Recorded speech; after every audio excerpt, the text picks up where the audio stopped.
Well,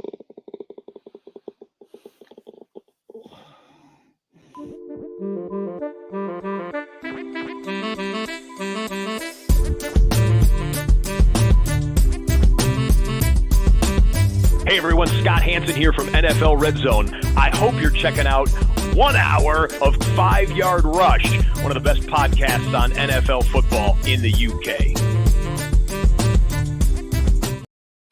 Yo, what's happening, Rush Nation? It's definitely Friday night now. If you were with us a little while ago, you'll know that this is take 2.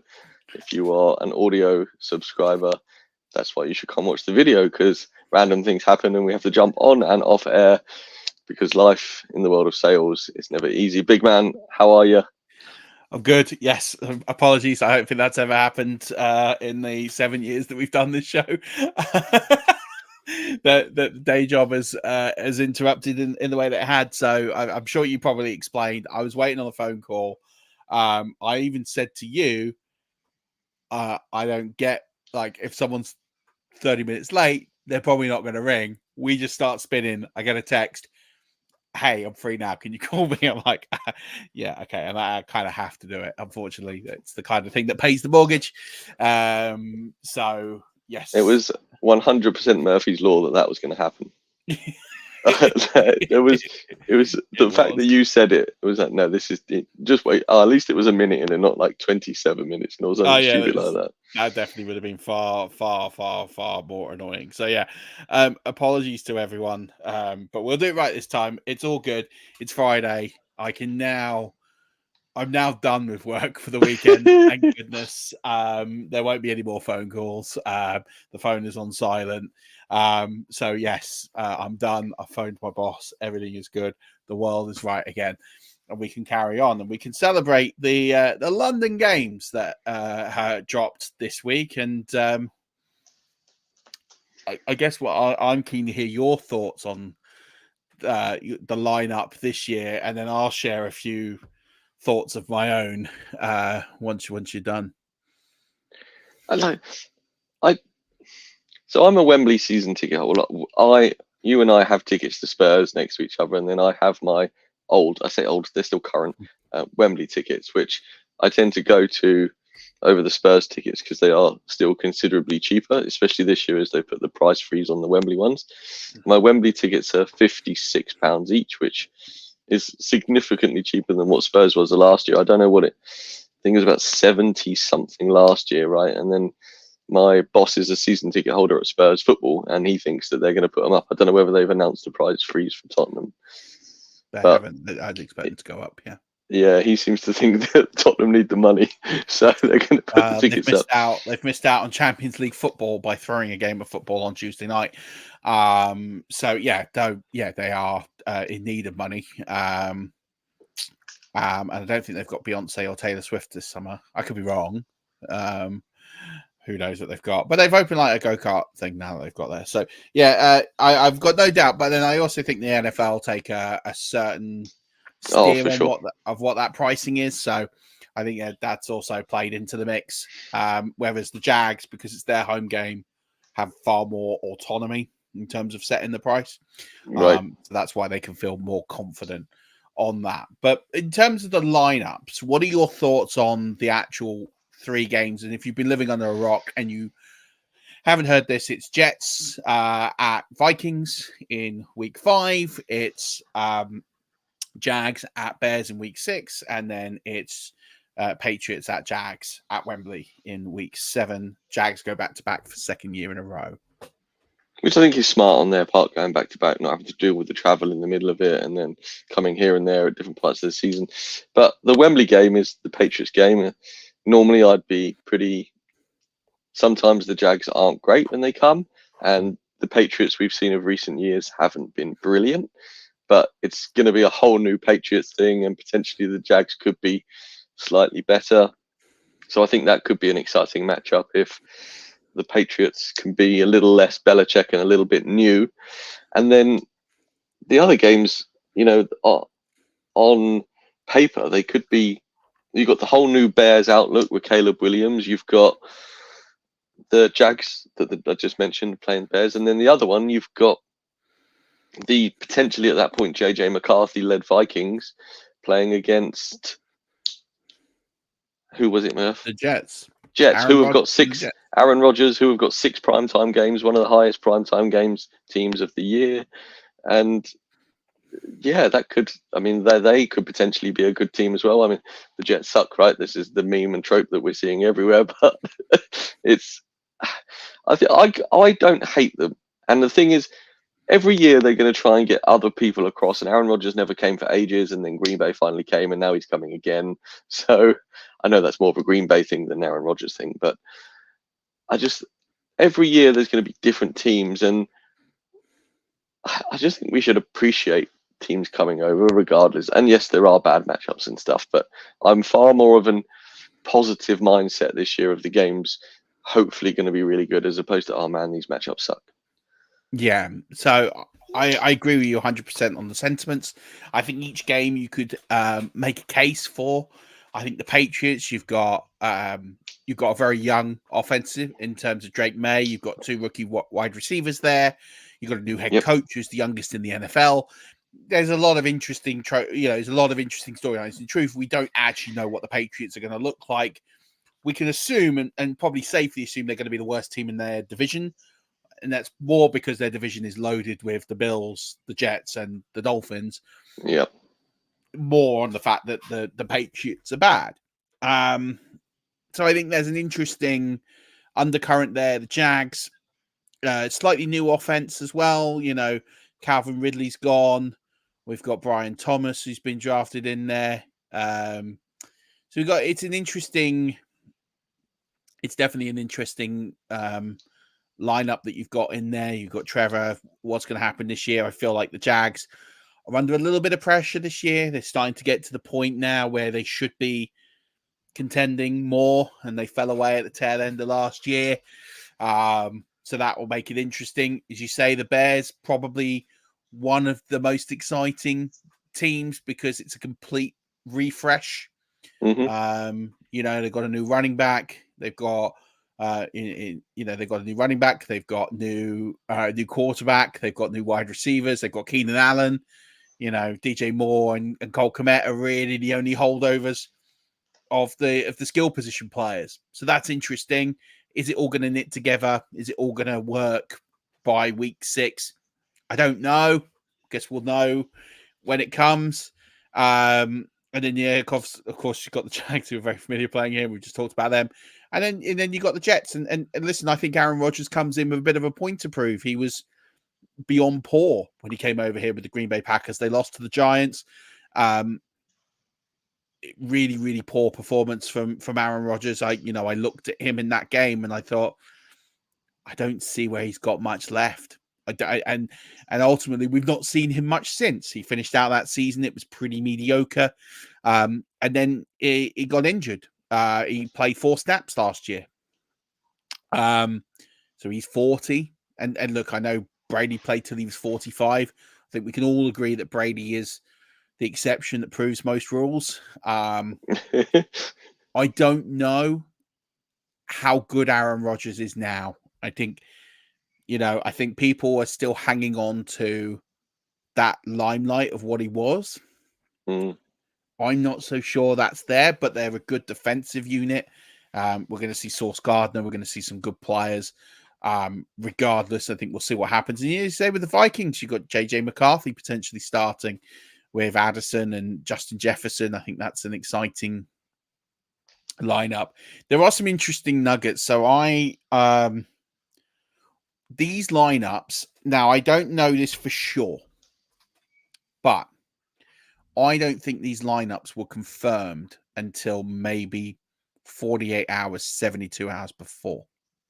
So typically you would get a few leaks and you'd start to hear things, and I start to hear things probably a couple of weeks before. And I tend to know what these games are in advance. And I was told about 10 days ago from somebody associated with NFL UK and also someone associated with the Browns, 2 separate people, that the Browns were coming to Wembley. So I don't know. And then that doubt started to shudder a little bit when the Browns put a teaser list out there and then they said they were going to Jacksonville. I was like, okay, that's really interesting. And it was really only on Tuesday that I was starting. Monday, I think it was, that I heard it was the Patriots. So I think something happened over the weekend. Last week, we had this piece of news that broke out that was the Jets will absolutely not come to London as an away team. And yet here they are lined up as an away team. So what happened between last week with that piece of news going out? It was from a very credible source. It wasn't just like a blog post. So what happened between that and now? That's why I think something happened over the weekend. Goodell went into talks. Clearly something happened where maybe they wanted the Jets here originally. It all looked on the cards. And then maybe the Jets have asked for something to make that work. I don't know. I don't really know what has happened. But clearly something's happened. There is also this thing that when it stretched from the 17th to the 18th game, I was told by somebody in NFL UK that because they rotate the NFC games and the AFC games every year to accommodate the extra game, the team with the extra home games, the conference with the extra home games, because it's obviously 17. So one conference has 9 home games, the other conference has 8, and then they alternate every year. And then it's the conference that has the 9 are the ones that do the international games, right? That's how it's, So this year the NFC have obviously take the Jags out because that's a separate agreement, but that's why you have the Bears and the Vikings, because the NFC has the 9 home games this year. I was told when that was done that the NFC teams would only play NFC teams and the AFC teams would only play AFC teams.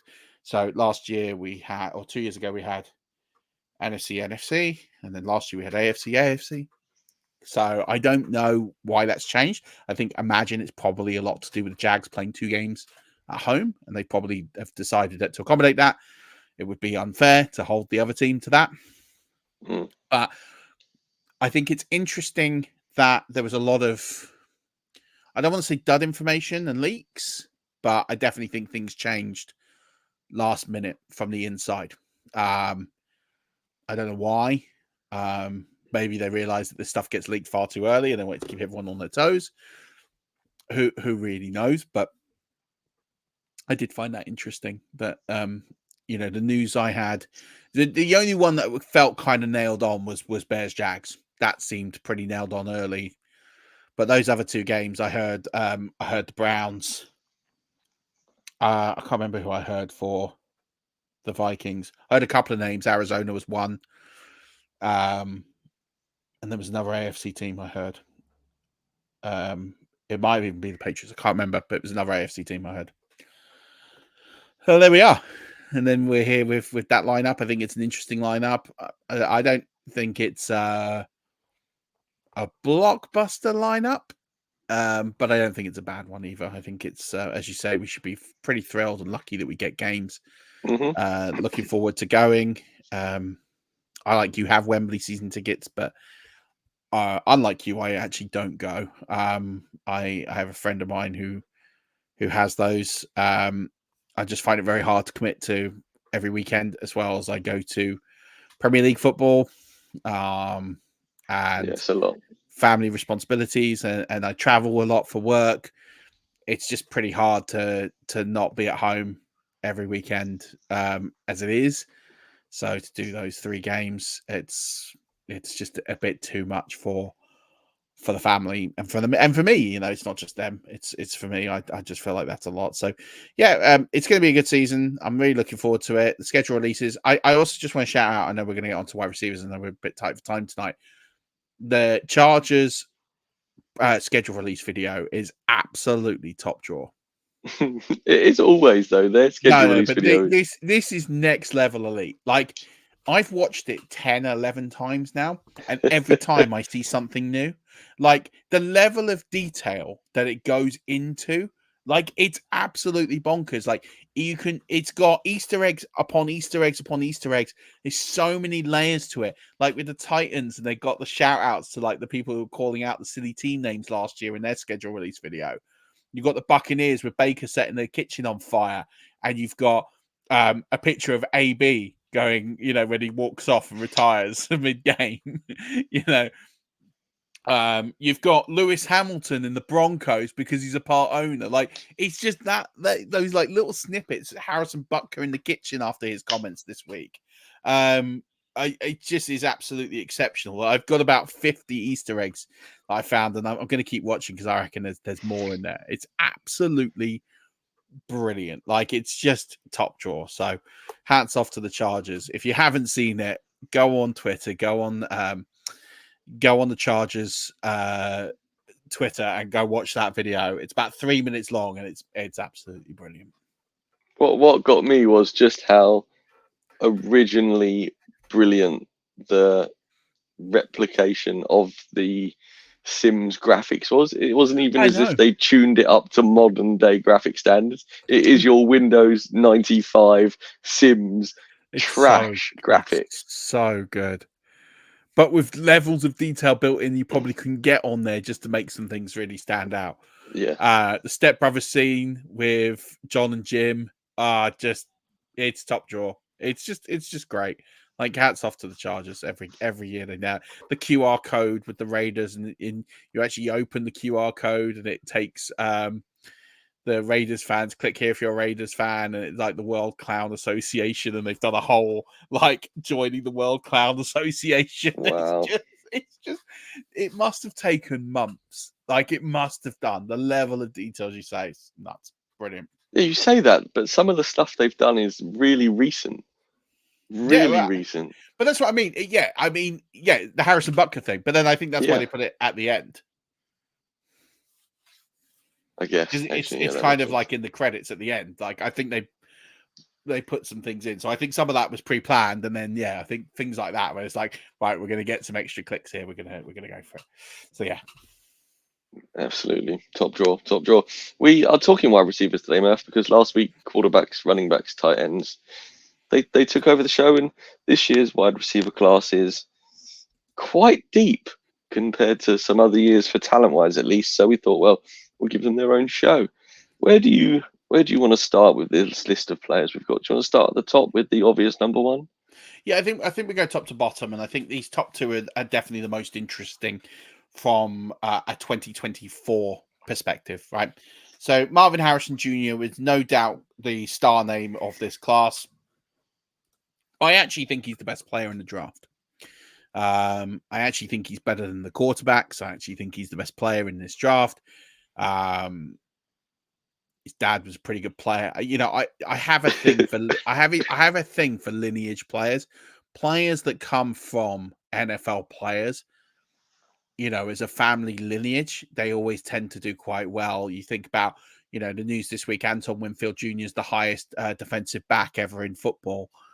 His dad was a pretty good DB as well. Like, you know what I mean? It's, incredibly well deserved. And the first time that a safety set that mark as well, it's normally corners that set the mark, which tells you just about everything you need to know. So I think there's something about the fact that he obviously grew up in the NFL environment. He knows what it's like. He's been in NFL teams, NFL locker rooms, NFL stadiums his whole life, pretty much. So that I always think that gives you an edge as a player. I also think that gives you pressure. So the fact that you can become a top draw player with all that pressure makes you extra special. And I think that's why I think he's the best player in this draft. I actually have him in the wide receiver one conversation this year. I have him sort of at 13. I keep changing this. I've got him and Michael Pittman pretty much neck and neck on the cusp of wide receiver one.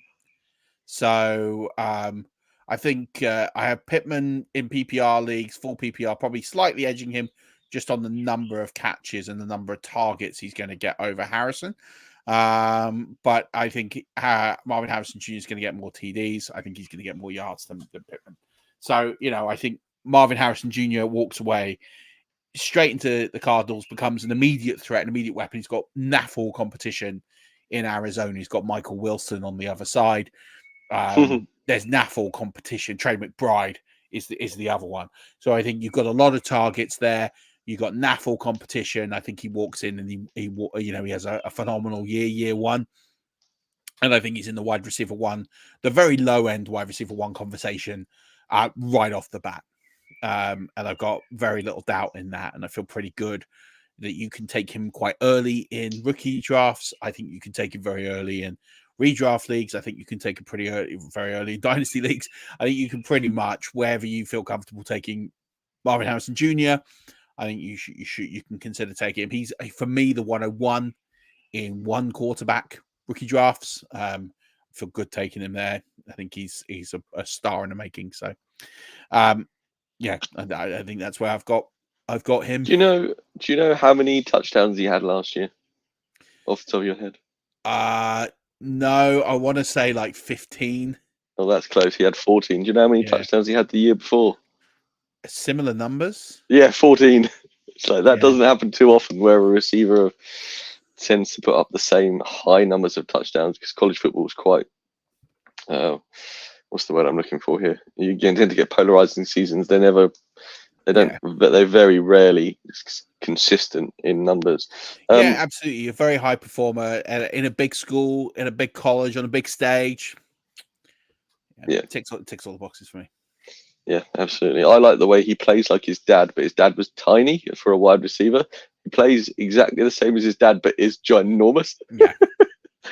So, yeah. There's just no weakness to his game. No. That's ultimately how I see it, is there's no real weakness. I don't think he's going to need long to get up to speed. I think he's a tailor-made wide receiver. I think you get some rookies that will take a bit of time. I think the fact he's grown up in the NFL, I think he walks in day one and he's ready to go.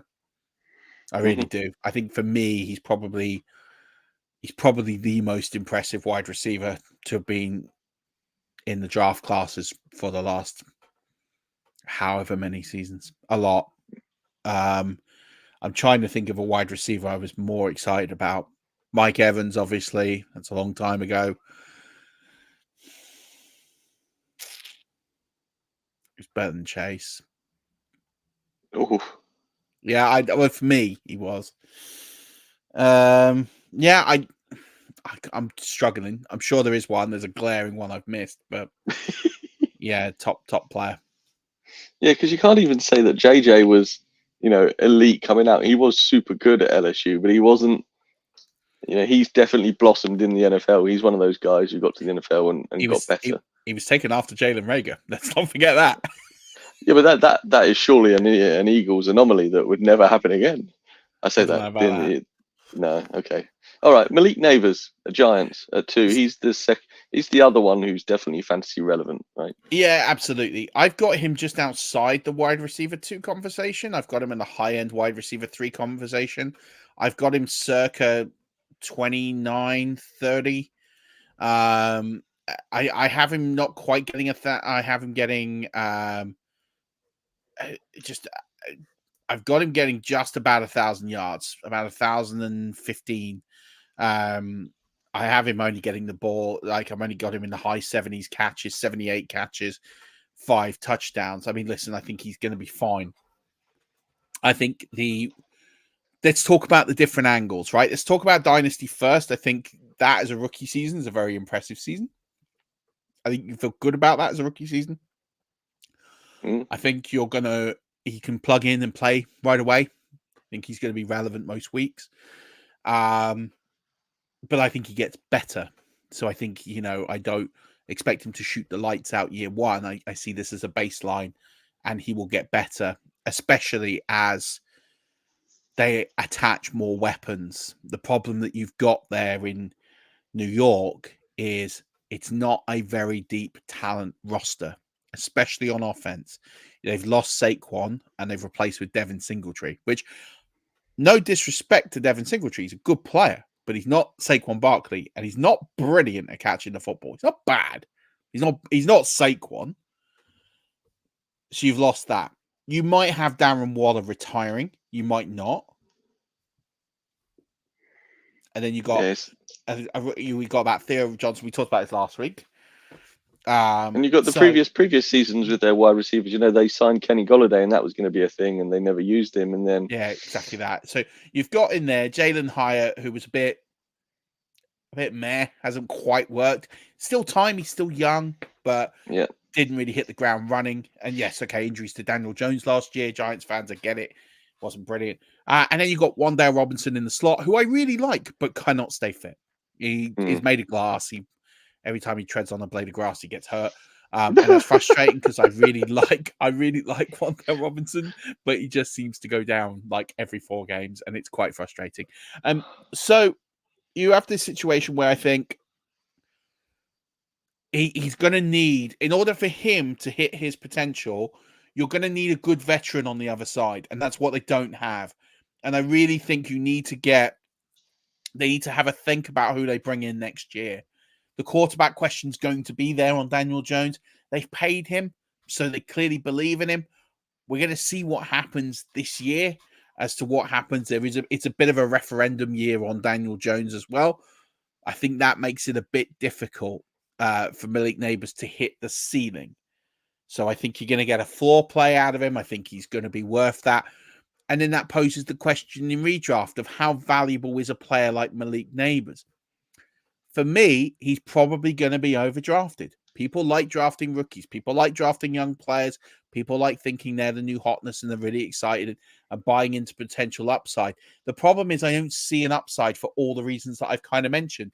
I think he's a wide receiver 3. A high-end wide receiver 3 might sneak into that wide receiver 2, but I think you're going to be paying a top 15, top 20 price on him. And I don't see that output. So I just think for me, my shares on Malik Neighbors in redraft are going to be quite low. Yeah. And in best ball, probably not touching him because I don't see that volume, because I think they're going to want to bring along Jalen Hyatt. They're going to sling the ball to Wan'Dale Robinson in the slot.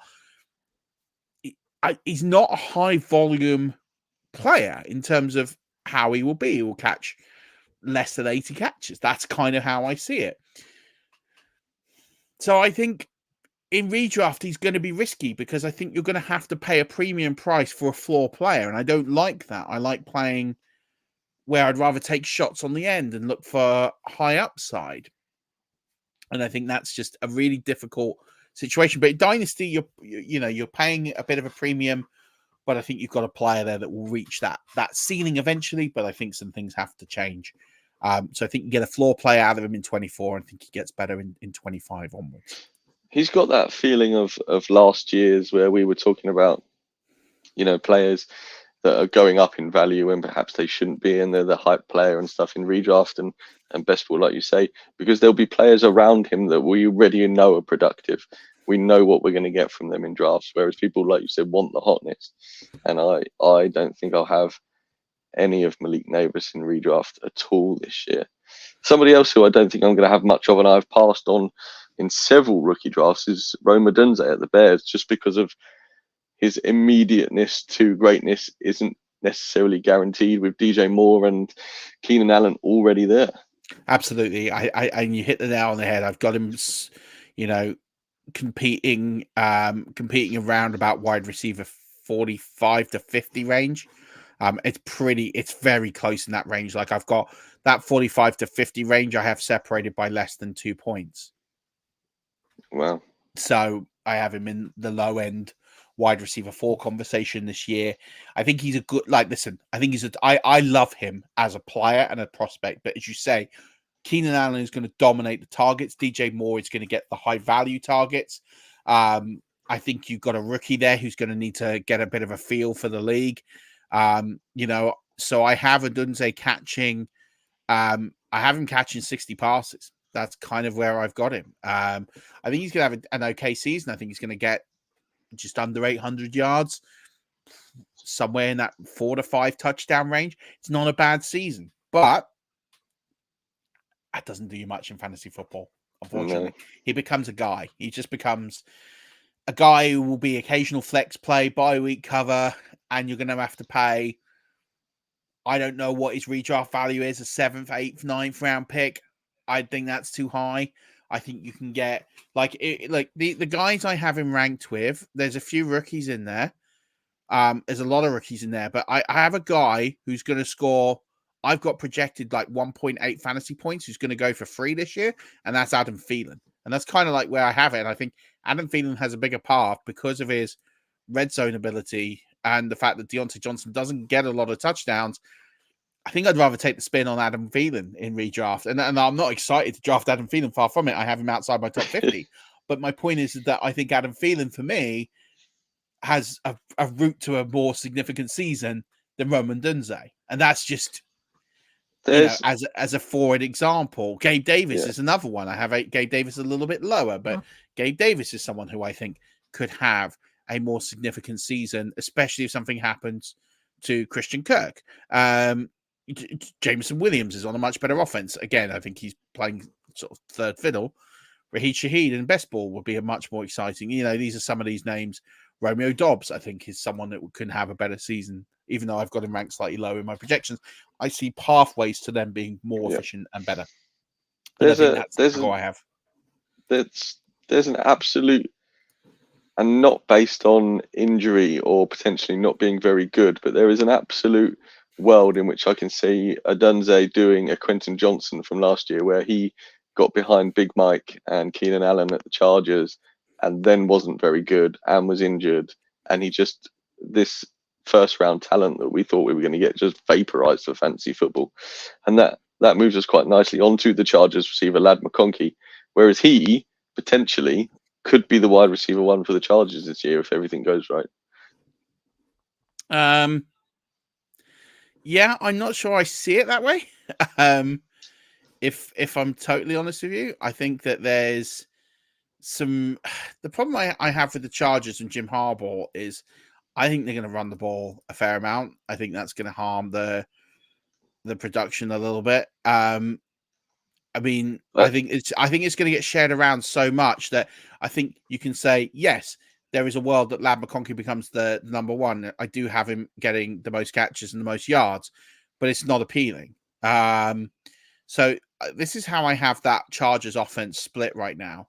I have McConkey getting under 100 targets. I have him catching 62 balls for about 788 yards and 4 touchdowns. I have Josh Palmer catching 55 balls for 640 yards and 4 touchdowns. I have Quentin Johnston catching close to 50 balls, 600 yards, 4 touchdowns. I have DJ Chark catching 42 balls, nearly 600 yards, 5 touchdowns. Okay.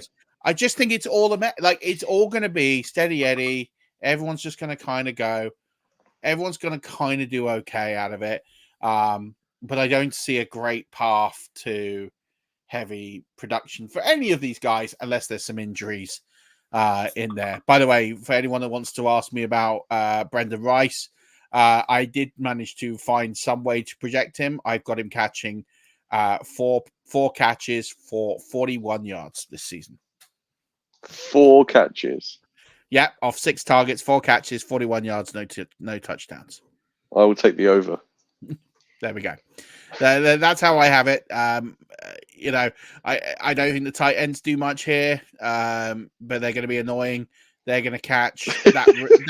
I mean, you got Hurst. Look, you got Hurst, Disley, Smart there. So I have them catching over 80 balls. You've got Parnham in there. I have them catching nearly 90 balls as a room. Then I have the running backs are going to catch 60 odd balls. Like, for me, it's just all a bit of a mess. There's not really, I have them I have Herbert projected to complete about 330-ish passes, because I think they're going to run the ball more. So I think he's going to go down in attempts. I've got him sub 500 attempts, 330 completions. So you split that out. And I think the receivers get around 220-ish, just under that.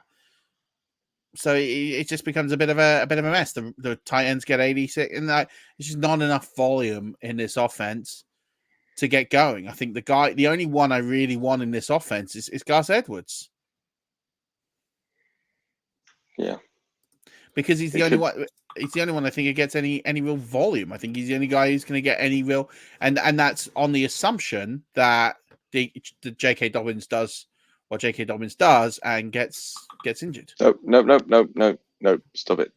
I appreciate he does get injured, but please don't say it. Okay. I've so much J.K. Dobbins that I just want 5 games. Okay. Well, it might happen, but yeah, just okay. So All right. I'm just saying that it's just something to be wary of. So yeah, like I just don't have much faith. In fact, if I'm being brutally honest now, there's two ways to look at the next set of receivers on this list. So look, I have McConkey, Worthy, Mitchell, Coleman, Leggett, all kind of in this same range, really. I don't really have any. In fact, I can go as far as the rest of them. The only one I have lower, and that's until there's a trade, is Pearsall, but I have Franklin. I think I probably have Franklin a little bit lower actually as well. Where do I have Franklin? Well, on this list, he's 9th, but on the list in front of you, I can't tell. No. Oh, I've got Franklin a lot lower. Yeah, I've only got him catching 24 passes. So yeah, so look, I have here's where I have these players, right? This is redraft ranking, so this is just for this year, and then we could talk about their dynasty routes slightly differently, and I'll be concise with those, right? So I have Ndunze slightly higher at the top of this list. I have Worthy directly behind him. Like literally, I think it's 0.4 of a point. It's very, very thin. Not much to really sort of skin them. Then I have McConkey behind them, and then I have Thomas behind them. And these four players are split by about 4 fantasy points. So, someone can say, oh, well, I have Thomas high. Yeah, fine. I don't really care. I think they all kind of score a similar range. I have Coleman a further point back from Thomas. Then I have Leggett, Leggett's a bit of a drop. I have him about 15 points further back to Coleman. And then I have a bit of a gap down to Polk, who I'm sitting at around about 640 yards and 3 touchdowns. AD Mitchell, similar-ish kind of range, but I actually think his dynasty value is probably a little higher. So I have all these sort of guys in very, very similar ranges. Like I don't have any of them really being spectacular, and I don't have any of them really. Pearsall I have a lot lower because I'm assuming that I'm working on the assumption that Ayuk and Samuel are still there, and therefore Pearsall's pathway through is going to be tough. But if one of those moves, then all of a sudden I think they go up. And Roman Wilson's another one I have in a very similar range as well. I have him catching sort of circa 50 passes this year. So those guys are kind of like they're all in the wide receiver 4 to wide receiver 5 range. The difference is, I think, if I'm looking at dynasty, McConkey's on a much better offense. If he can establish himself, you'll be more excited about him. Worthy, I think everyone is overhyped. Everyone thinks he's the next Tyreek Hill. I mean, was Tyreek Hill even Tyreek Hill coming out though? Well, no, he was a 6th round pick. Like, let's get it right. But there was some behavioural stuff there that I think he was a player that should have been higher drafted, who wasn't. But even so, I think you look at Xavier Worthy. I think he's an okay player. Like, don't get me wrong, but I don't know if he's got that high ceiling that people. I think for me, he's overpriced. I'm looking at these players. I think Keon Coleman, the fact that the Bills, selected him at 33, they traded out. It was their first pick in the draft. That says it wasn't a desperation pick. I think they bought themselves some time. They analyzed it. That was the guy they wanted. After they clearly lost the guy that they wanted. Yeah. So I think, I look at Coleman. I think Coleman's pathway to success is better. So I'm looking in this range of McConkey. I like Coleman. Leggett, I think, is tough. I think he's on a poor offense. I know that Canales is there. Everyone's overhyped on Canales. I'm not there. I watched him for a year. I didn't think he was overly innovative. I think he came in from a low bar. And you've got Deontay Johnson, who I'm much higher on, who I think is a much better player. And you've got Adam Thielen there. That's tough. Troy Franklin, I think that offense is a bit of a mess this year. But there's a pathway to him potentially. Depends on what happens with Sutton. If Sutton gets paid, I'm a bit lower on Franklin. Sutton doesn't get paid, maybe. But the one I like, Pearsall, I think you're going to have to sit him for a year, so his price makes it really difficult. I don't think you're going to get a lot of value unless one of those wide receivers gets traded. So Roman Wilson, I'm a big fan of. The Steelers just know how to pick wide receivers. They always have this brilliant track record of drafting wide receivers. They very rarely whiff, and it's always guys that nobody's excited about. No one was excited about Antonio Brown. No one was that excited about Deontay Johnson. A few people were excited about George Pickens, but there weren't loads. In fact, the one receiver that everybody was really hyped up they took was his name's just totally escaped me. Chase Claypool. Chase Claypool was the one that everyone loved, and he was the one that was a bit of a disappointment. I think he's now with the Bills. But historically, when the crowd don't like Steelers receivers, they do really well. And this is another example. And I think Roman Wilson is going to be absolutely brilliant. I'm looking at this list and I'm thinking, I have Wilson over most of these guys. I really like A.D. Mitchell. I think A.D. Mitchell to the Colts makes a lot of sense. I think he fits that scheme. He fixed that target that Anthony Richardson's going to need. I think it's just going to take time. I don't think he is polished. So I think rookie year is going to be tough. Sophomore year, I expect a big bang. He's kind of one of those more traditional wide receiver players that I think will take time to adjust. But I like his outlook more than I like his 2024 season. Whereas some of these players, I think, are just going to be overdrafted. Worthy, I think, is going to be overdrafted. Leggett's overdrafted. Franklin overdrafted. Pearsall, considering he's not going to play, is going to be overdrafted. Roman Wilson. And then you've got this. I've talked about Brian Thomas a little bit as well in there. Again, he's kind of third string in terms of, I don't think that offense supports 3 wide receivers consistently. But then I don't think Gabe Davis is a long-term. I think he's a transition player, so I think this year could be tough. But maybe Brian Thomas next year could be quite a good thing. So I like his pathway. Devontae Walker to the Ravens. No. We've seen that. We've seen the Ravens wide receivers. Exactly that. So I'm not really in. Malachi Corley, I think, is really interesting. I think he's someone that could get some play. He's Deebo Samuel light. He's Deebo Samuel light. And I think in that offense, they kind of need someone like that. I think they need a foil to Garrett Wilson. I think he could do that. I have him in that list of wide receivers who could do reasonably well, catching sort of just over 40 passes. But again, not overly relevant for fantasy football.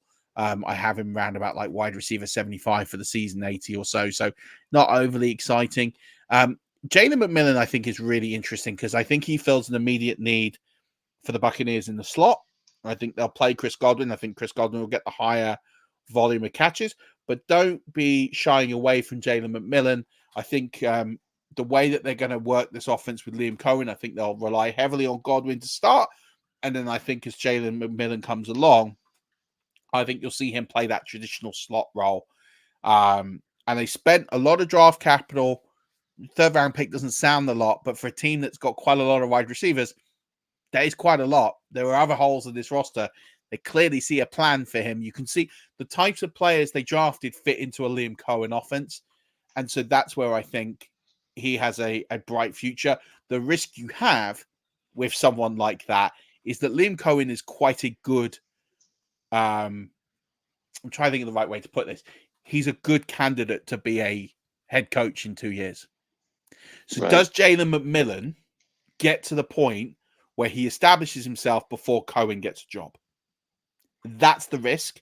I think you're paying very little. You're paying a mid-third for him in a rookie draft. You're basically getting him. I think in redraft, he's someone I would scoop and stash. If it doesn't pan out, you can get rid. But I think in terms of in a PPR league for high volume, I think you could see some volume go his way. So yeah, I think that's kind of where I am on these main guys. There's a few here that we've got on the list. Brendan Rice, we've talked about. I think he does absolutely. I think he's been brought in purely for the special teams.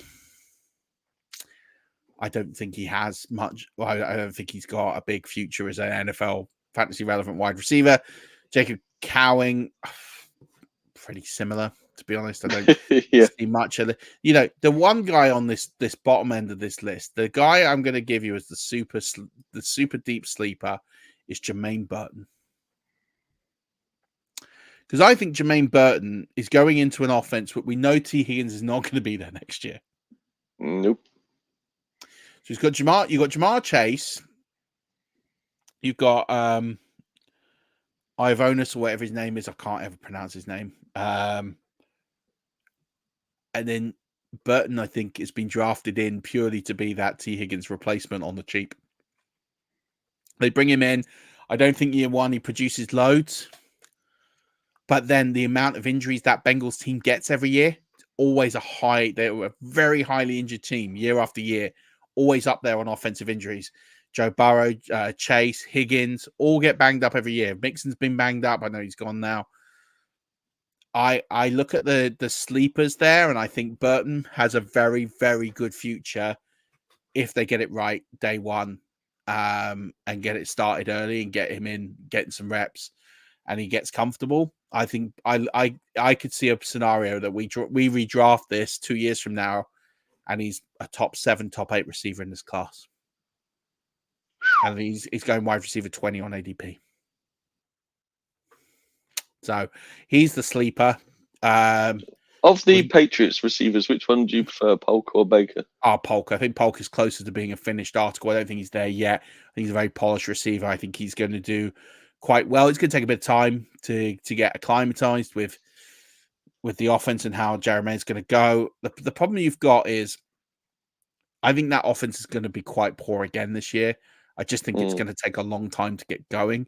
They've got a lot of guys. Now, you've got a young head coach, so I think they're going to give him all the time that he needs.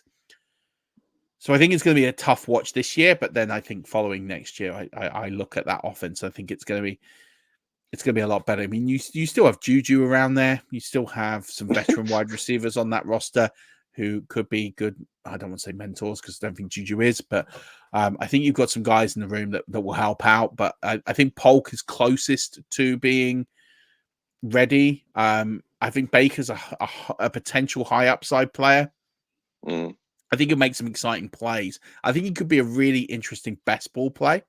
I think he's got that potential to put up big weeks, but inconsistently, especially if he gets on a roll with May. What I like about both those receivers is their path to decent fantasy outings is quite small. There's not a lot of guys.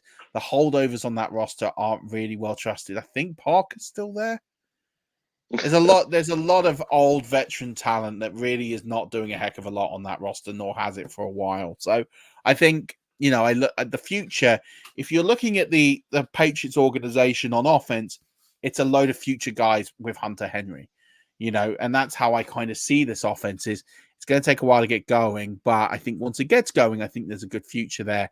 And I quite like Baker. I think the price that you get on Baker is phenomenal. And I think he's well worth a punt in definitely a few leagues.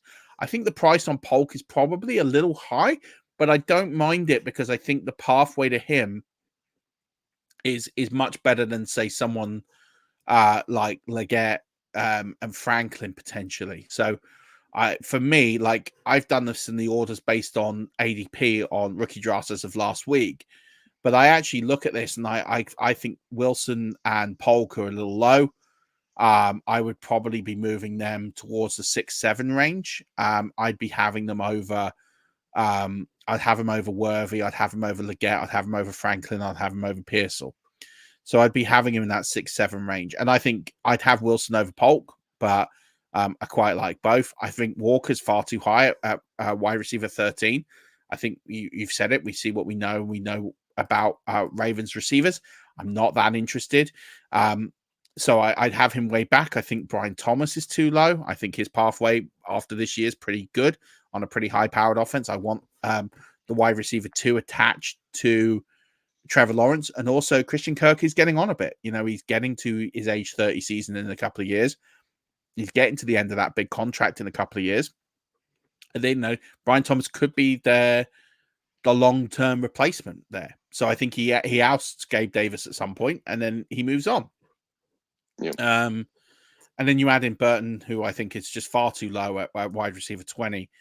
I think he's better than half these receivers on this list. I think Jalen McMillan as well from a high volume PPR play. Now, in a standard league, I'm not touching him. In a standard league, half PPR league, there's no need to. But in that high volume offense, the Bucs are going to throw the ball a lot. There's a world in the next 12 to 24 months that he's catching 80 to 100 balls. That's not outrageous. The Patriots wide receiver depth chart is, well, hot garbage. Yeah. We've Kendrick Bourne, KJ Osborne, Taquan Thornton, TJ Luther, Demario Douglas, Juju, Jalen Rager, Oh, of course. Yeah. Kawan Baker, Polk Baker, Javon Baker, and Keishawn Butte. Oh my word. So yeah, Parker is sadly no longer there. No, I think is he with the Eagles now? These wide receivers just Winning, they are winning because they're yeah, earning I mean money. absolutely. Yeah, that's what I mean. Like, so Juju, who I think they just gave a contract to because they had to have a holdover. I think Bourne is probably the guy at the moment. But how long's that lasting? Like in all Not long, reality, not long. yeah. So there's nothing there to overly inspire you all that much, and that's where you feel pretty good about that offense moving forward. But yeah, it's just going to take a little bit of time to get going. Like I'll give you the breakdown of where I've got New England, and then we'll sign off. So I have New England. Let me find the page. So I have New England. So I have Douglas. Douglas and Bourne kind of splitting. Well, I have Polk in that list. I have all three of them kind of very, very similar. So, but Douglas gets the edge because I've got him getting some rushing yards. Douglas, I've got 90 targets, Bourne 84 targets, Polk 84 targets. I only have Baker getting around about 20 targets. So I have Juju getting pushed aside very quickly, by the way. And then receptions, all pretty close, all kind of between 51 and 55, all between 3 and 4 touchdowns. So all three of those I can kind of just throw a rag over. Douglas gets the slight edge only because he's got nearly 100 rushing yards to his name. But I think you could throw a rag over Polk, Bourne, and Douglas. But then I think Douglas and Bourne will be gone fairly soon. Mm-hmm. If I talked about Drake May, I only have him throwing sort of 18 touchdowns this year. I think it's going to be a sluggish offense. I only have that. I only have those quarterbacks throwing 21 touchdowns this year, so not a lot. And then I have obviously Ramadre being the big back out of there, and then I have quite a few catches going to both of those, which also takes away. Like I have the running backs getting almost 100 catches. Ooh. And then I have the tight ends getting nearly 75 catches as well. So again, it's kind of this tree that everyone kind of cannibalizes each other, but I think that changes in year 2 onwards. So I don't have a high ceiling for them in year 1, but I think Baker can definitely clear through the noise towards the end of the season and into next year. So I like the price on him as a gamble because you're paying a 4th round pick for him and he's free. So yeah, I like that. Yeah, big fan of Baker at UCF. I liked him. Go Golden Knights. Go Golden Knights. My alma mater. See, we always bring it back. I do like a good wide receiver, Murph. They are, I think, my favourite position in fantasy and football, I think. Although I do like a good cornerback. And bringing it right back, is there a better matchup to see Justin Jefferson man-marked by Sauce Gardner? I mean, we're going to get to see that in London, which probably means he'll have a terrible fantasy week. Yeah. Well, one of them will. Yeah, there's probably a lot less Sauce Gardner being played than JJ, that's for sure. Yeah, a lot less. Yeah, we need to talk some IDP at some point just because it's fun. Yeah, we'll do that in the next couple of weeks for sure. Super duper. Anything else before we split for the weekend? You see, I'm repping Crohn's and Colitis UK. For those of you on the audio, I'm wearing a Crohn's and Colitis t-shirt. I've got yours here, by the way. Stockton made it to you. Yours is here. There it is. For those on the video, you can see Murph holding up my t-shirt. You should really come and watch on the join us on YouTube. Everybody hit the bell and like and subscribe because, if you're listening, you just can't imagine Murph in that t-shirt because you don't know what color it is. So now your brain's going wild. It's definitely a sight for sore eyes. But yes, sign up for the FFCC. For over £4,100 raised, about 72% of our target. which is phenomenal. Long way to go. We gave away our Scott Fishbowl spot on yesterday, I think it was. Kieran Hill, congratulations on winning that. All he did to win that spot, he signed up to the FFCC and donated. We will do other giveaways. Shout out to Ben Burridge because he actually won the first review of so I did the draw, and I said if I pulled the winner and they were already in the Scott Fishbowl, we would get them a t-shirt, which I'm going to sort out with Ben. And luckily with Ben, I don't have to pay the postage because he only lives 4 miles away from me, so that's quite handy as well. So yes, I will sort Ben out a t-shirt. I will Kieran is getting himself a spot in the Scott Fishbowl, but you can get a spot in the FFCC. Click our pinned tweet or post or whatever it's called on Elon Musk's fun ground, and you can you can enter, donate, help us raise a lot of money for a wonderful charity. Sunday is IBD day, not IDP day. It's IBD day. So really important day for people like myself who suffer from a bowel disease. So we will be celebrating our bowel diseases on Sunday. What? Murph, you dropped out of my audio. Maybe you should repeat that just in case people didn't hear. Oh, okay. I was just saying Sunday is IBD day, not IDP day. Yep. And that it's a day for everybody who suffers from bowel disease like myself, to solidarity and raise awareness. So you'll see a post, no doubt, on that on the socials. It'll probably be tomorrow because Sunday I'm tied up with a silly old round ball game that I'll be attending at the Emirates Stadium on Sunday, which is just a slightly insignificant game. Come on, you Irons. Come on the Irons. Come on the Irons, indeed. Never has a truer thing ever been said. There you go. For those of you who are wondering, Google it. See what you find. Who knows? Yeah. Well, that's going to do it for today's show, Rush Nation. We will be back next week talking more pigskin football as usual. Could be Thursday. Probably Thursday, but as it's the off-season, we are fluid like Gatorade. Murph, you have a good weekend, my friend. Try and enjoy some sunshine, get some rest, because you are working far too hard as of late. Rush Nation, that's going to do it for today's show. As always, don't forget, keep rushing.